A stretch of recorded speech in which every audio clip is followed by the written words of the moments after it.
जब प्रकाश के मार्ग में कोई वस्तु आती है तो छाया डाली जाती है। प्रकाश एक सीधी रेखा में यात्रा करता है। यही कारण है कि आपको हमेशा छाया मिलती है जब प्रकाश स्रोत के सामने कोई वस्तु आती है। पंछी और हवाई जहाज कोई अपवाद नहीं है। वे भी छाया डालते हैं, लेकिन हम उन वस्तुओं को प्रकाश स्रोत के सामने नहीं देख सकते। इसकी छाया और इसके विपरीत, अगर वस्तु बहुत दूर हो तो इसकी छाया फैलती है। एक कमर्शियल हवाई जहाज 35 से 40 हज़ार की फीट की ऊंचाई पर उड़ता है। आप मुश्किल से विमान को बिखरा हुआ देखते हैं और आप इसे नहीं देख सकते। यह पक्षियों के लिए भी जाता है, लेकिन अगर वह पृथ्वी के पास से गुजरने वाला विशाल एस्टेरॉयड था, आप उसी सिद्धांत के आधार पर इसकी छाया देखेंगे जिसके द्वारा चंद्र और सूर्य ग्रहण काम करते हैं। एक सूर्य ग्रहण तब होता है जब चंद्र सीधा सूर्य और पृथ्वी के बीच होता है, जो सूर्य की किरणों को अदृश्य करता है जिस जगह पर छाया पड़ती है। चंद्र सूर्य से 400 गुना छोटा है, लेकिन यह हमारे ग्रह और तारे के तुलना में 400 गुना करीब भी है, इसलिए वे एक ही आकार के लगते हैं। लेकिन चंद्र छोटा है, इसलिए इसकी छाया इतनी बड़ी नहीं होती कि यह पूरी पृथ्वी को ढक दे। इसलिए इसकी छाया कुछ ही हिस्सों में डाली जाती है। बिजली कभी भी त्रिकोण, सीधी या गोल नहीं होती है। सीधी बिजली एक विद्युत प्रवाह है जो आपके घर में है, सिवाय इसके कि यह बहुत अधिक शक्तिशाली है। यह हमेशा कम से कम का रास्ता लेती है। प्रतिरोध हवा में बहुत सी चीजें हैं, जैसे धूल के कण, गैस और अन्य पदार्थ। इसलिए यह आसान और अनियमित है। मान लीजिए कि आपके पास एक रेत का टीला है।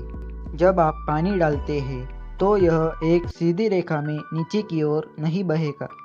रेत की माध्यम से बिजली के साथ भी ऐसा ही होता है। एंटार्क्टिका में हिमआखड़ है, जो देखने के बावजूद गति में जमी हुई विशाल समुद्री लहरों के जैसे ही दिखते हैं। यह संरचनाएं बड़े लंबे समय तक बने रहते हैं। बर्फ को हवा से आकार दिया जाता है और अन्य पदार्थ गलती से लहर का आकार ले लेते हैं। ब्लड फॉल एक ग्लेशियर है एंटार्क्टिका में, जो किसी प्रकार का लाल तरल जो रक्त की तरह दिखता है। वैज्ञानिकों का मानना है कि ग्लेशियर के नीचे लोहे की सामग्री के साथ एक नमकीन पानी की झील है। ताजे पानी से कहीं जल्दी नमकीन पानी जम जाता है, इसलिए यह ऊपर की बर्फ को पिघला देता है, जिससे नदी बहती है। यह हमारे ग्रह पर सबसे ठंडी जगह है, जो बिना पिघले लगातार बह सकता है, और लाल रंग पानी में लोहे के कारण होता है।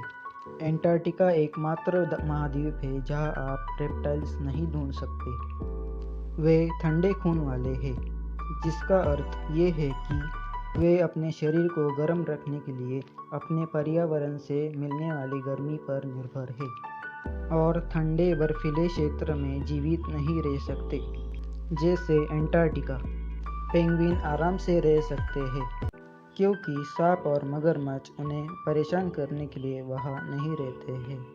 इंसानों के जैसे ही पेड़ भी एक निश्चित उम्र के बाद बढ़ना बंद कर देते हैं। वैज्ञानिकों का मानना है कि यह इसलिए हो सकता है क्योंकि एक पेड़ जब बूढ़ा हो जाता है और एक निश्चित ऊंचाई पर पहुंच जाता है, उसे मिट्टी से पानी खींचने और इसे ऊपर तक पंप करने में परेशानी होती है, क्योंकि गुरुत्वाकर्षण के कारण। बाओबाद जैसे कुछ पेड़ अपनी पूरी ऊंचाई तक पहुंचने के बाद भी बढ़ने लगते हैं। हर साल 0.4 इंच तक बाओबाब फैलता है। ऑस्ट्रेलिया दुनिया की सबसे तेज गति से चलने वाली टेक्टोनिक प्लेट में से एक है। यह हर साल 2.5 इंच उत्तर की ओर बढ़ता है, जो कि हमारे नाखूनों और बालों के बढ़ने के दर के बराबर है।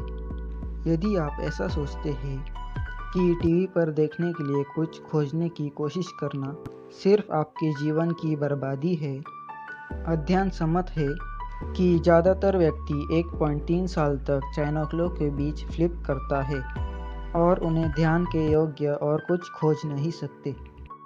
हम आपके लिए ऐसे वीडियोज़ हर हफ्ते लाते रहेंगे, तो हमारे चैनल को सब्सक्राइब करके बेल आइकन दबाना मत भूलिएगा।